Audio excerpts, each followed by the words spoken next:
ABSL Summit. Beyond Tomorrow. Building a Sustainable Future.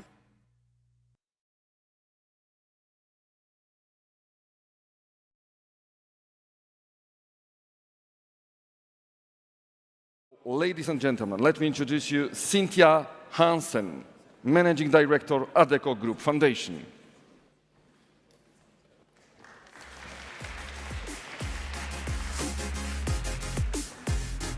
Good afternoon, Cynthia. Stage is yours. Thank you.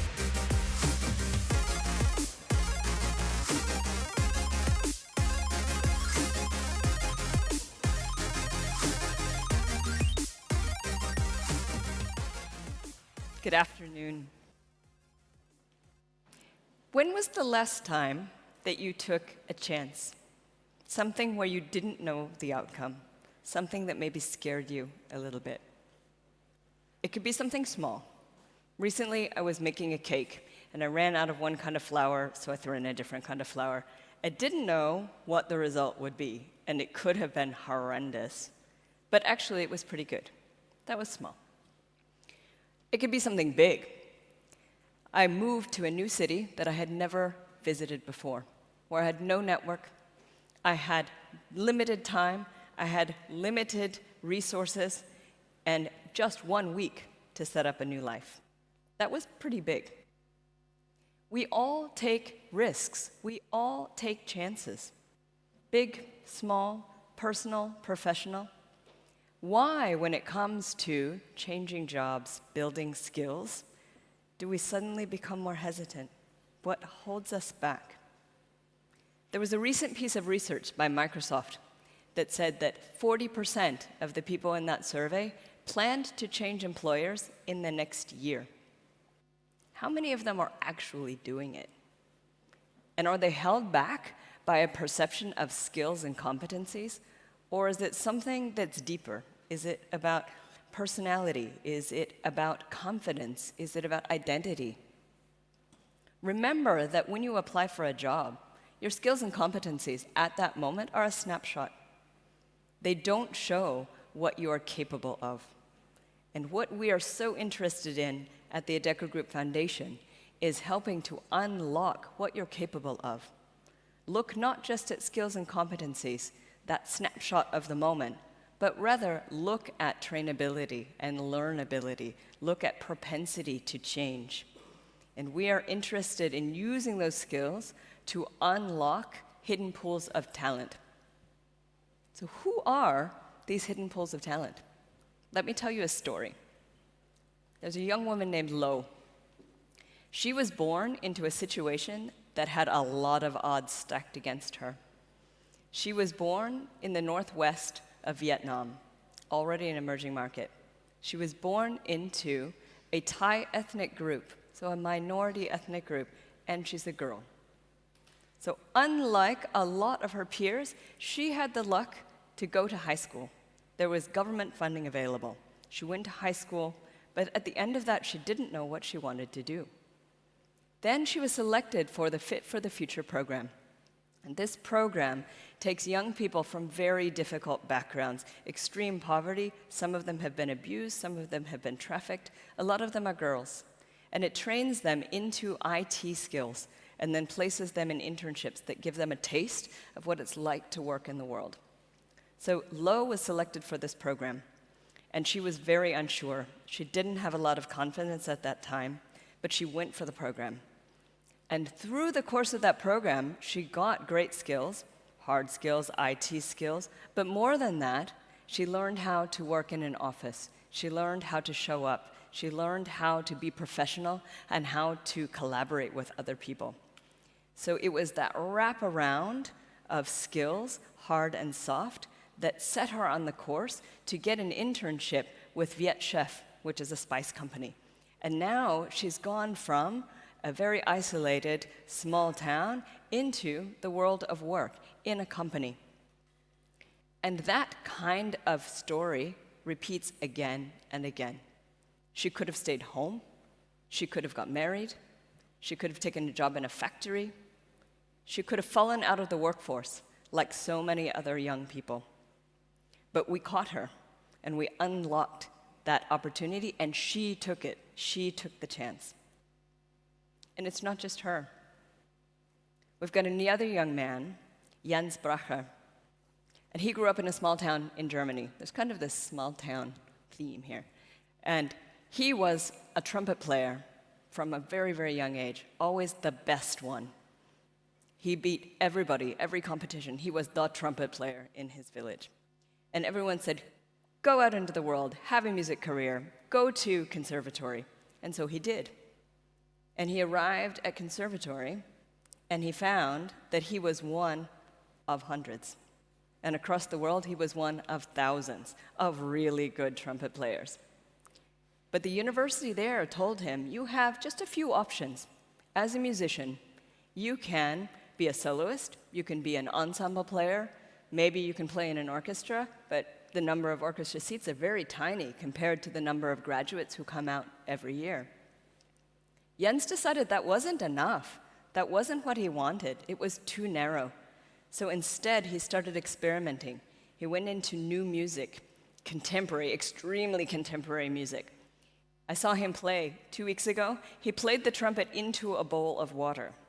And the audience was a bit shocked. They had never seen something like that. He really pushed the boundaries. And he's not just a performer. He's also an arts administrator. He's also setting up a career center for young musicians at the University of Lübeck. So he's spreading this idea of career and portfolio career within music. This is why we chose him to be one of the trainers in the program that we set up with the Lucerne Festival to prepare young musicians for the world of work. I'll tell you more about that later. But often you need some kind of catalyst to know what's out there. So when Janz was in his village, he had no idea that there were other things he could do in music. You need something to jar you out of your way of thinking. So back to another small town. Jordan Topoleski grew up in Toledo, Ohio, which is in the Midwest of the United States. By the time he left for university, he had never left the United States. So he had a relatively narrow view, didn't really know what he wanted to do, started off studying economics, quickly changed to social science, and then on the side, he taught himself computer science as well. But he was looking for a way to stitch these things together and to create purpose. In his sophomore year, he encountered the CEO for 1 month program. So the Adecco group started this program about 10 years ago, and the idea is to help young people get a taste of the world of work before they have to be out there in it. So through exposing them to information and most importantly to real-world experience, it helps young people decide what they want and how to prepare. So Jordan applied for this. He went through assessments, he did pitches, he did interviews, and in the end, he was selected to become the CEO for 1 month. So what does that mean? Jordan landed last week in Zurich, and he's going to spend the next month traveling with Alain Deaz, who is our global CEO. So it means Jordan, who's now 20 years old, has a chance to spend an entire month being Alain. So he gets to travel with him, he gets to go to every meeting, he gets to see the good, the bad, the ugly of running a Fortune 500 company. And this is not just for Jordan, this is also reverse mentorship. Alain loves this program. He gets to have a young person travel with him who says, why do we do it that way? Has it always been like that? Why don't we do it like this? How many CEOs have someone who will step up and say that? So that's the catalyst, a different way of thinking. For Jordan, he could have stayed home in Toledo. For Alain, he could have said, oh no, I'm too busy. I don't want a program like that. Not useful to me. But it's that opportunity that's offered and the ability to take a chance that makes such a difference. But if you have a world populated by people like Lo, like Janz, like Jordan, like Alain, but you don't have critical mass of employers who will give them a chance, the ambition just dies.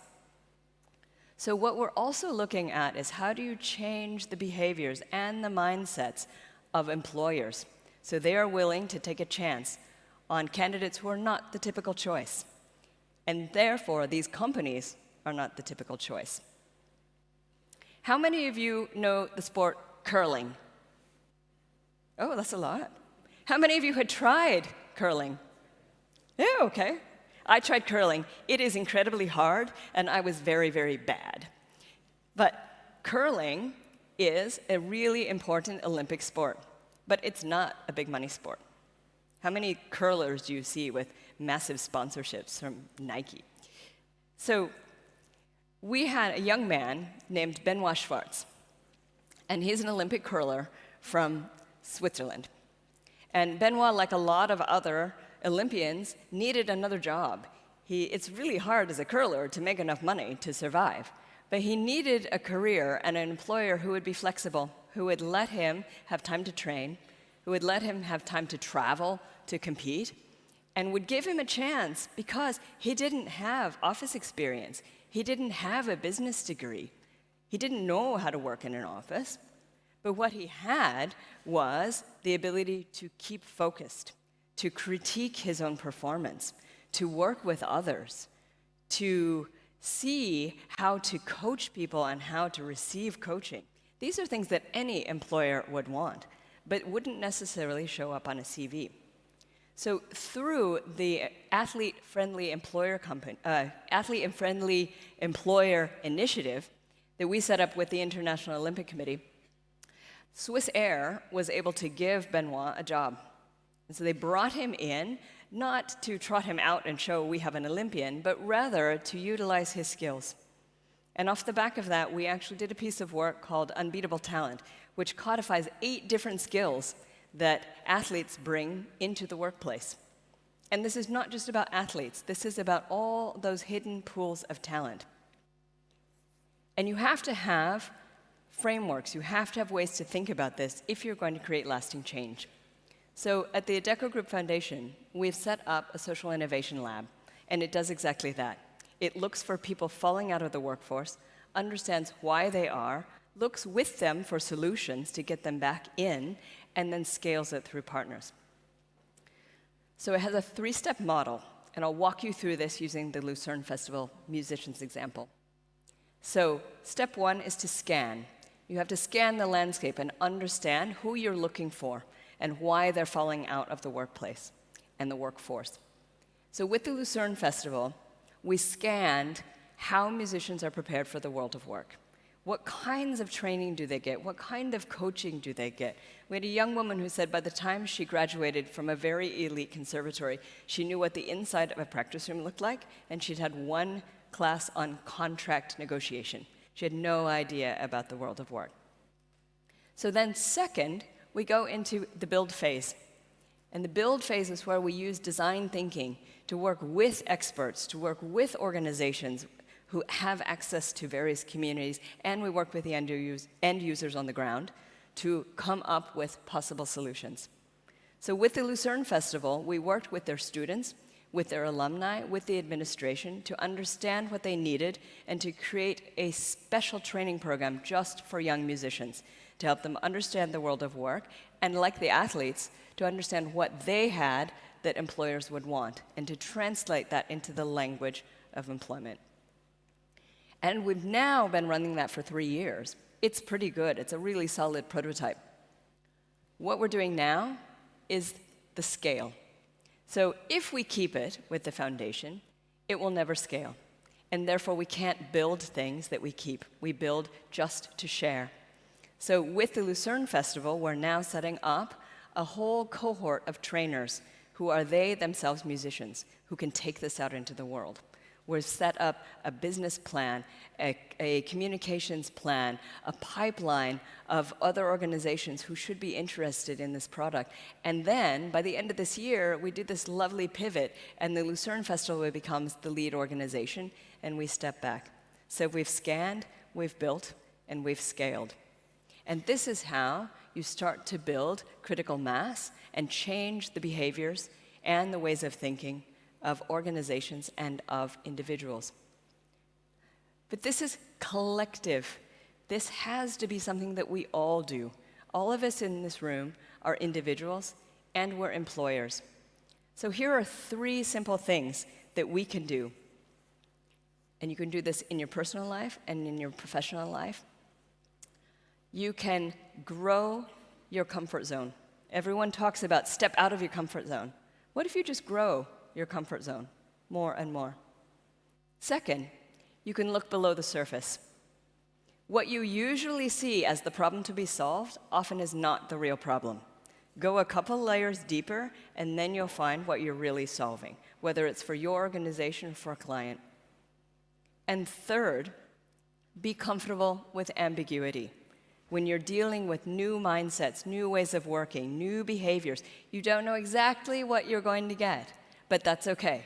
Most people are not comfortable with ambiguity. They squirm, they want to jump to the conclusions, they want to know the answer right now, and we're trained to do that. But rather, wait, sit with it for a bit, squirm a little bit, but wait, because if you wait, if you listen, if you really look, if you learn to hear the weak signals, the solutions you come up with in the end will be that much more powerful, that much more impactful, and they'll be rooted from the ground up. So if we all do this collectively, as individuals, as employers, then we will all truly together be ready to take a chance. Thank you.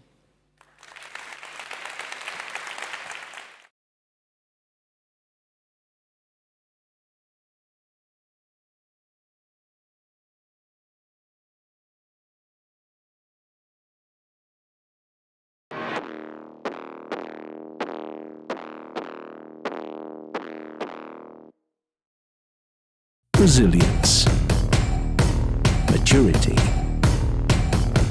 talents, growth, innovation. The change made us stronger. This all made us sustainable. ABSL Summit. Beyond tomorrow. Building a sustainable future.